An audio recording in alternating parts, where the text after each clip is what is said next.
देखो एक सिंपल इंटरेस्ट का क्वेश्चन है, ठीक है। किसका है? सिंपल इंटरेस्ट का। Joseph borrowed rupees 25,000 on simple interest at the rate of 6% per annum for 4 year. How much did he pay at the end of 4 year. मतलब 4 साल के बाद इसने कितने पैसे वापस करेंगे, पहले क्या क्या क्या दिया हुआ है उसको हम पहले देखेंगे।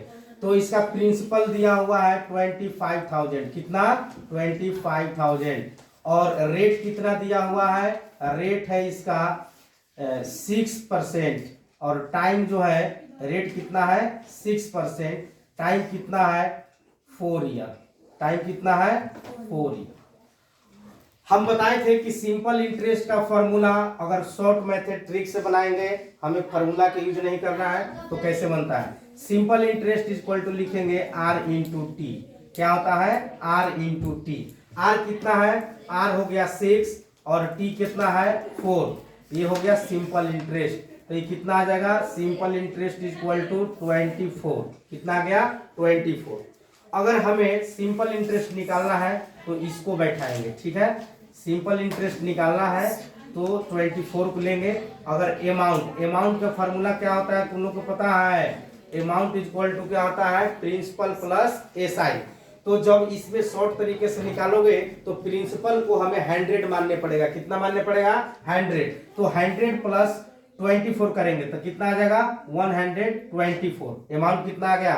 124। लेकिन देखो अब कैसे काम करता है। यहाँ हमने माना कि जो प्रिंसिपल होता है 100 पर निकालते हैं। किस पर निकालते हैं? 100 पर। प्रिंसिपल कभी भी किस पर निकलता है? 100 पर। और इसका रेट, इसका प्रिंसिपल दिया, प्रिंसिपल को प्रिंसिपल से इक्वल कर देंगे, ये 25,000 हो गया। लेकिन क्वेश्चन में कहा है कि 4 साल के बाद में उसका पूरा मतलब इंटरेस्ट के साथ कितना पैसा वापस करेगा।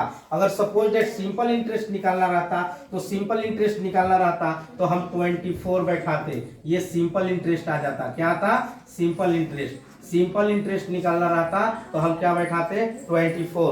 तो इसको हम काट दो तो इस सिंपल इंटरेस्ट आ जाएगा। ये 2 जीरो से 2 जीरो कैंसिल। इसको इससे मल्टीप्लाई करोगे तो 6,000 आ जाएगा। कितना आ जाएगा? 6,000। तो इसका सिंपल इंटरेस्ट बाबू कितना आ गया?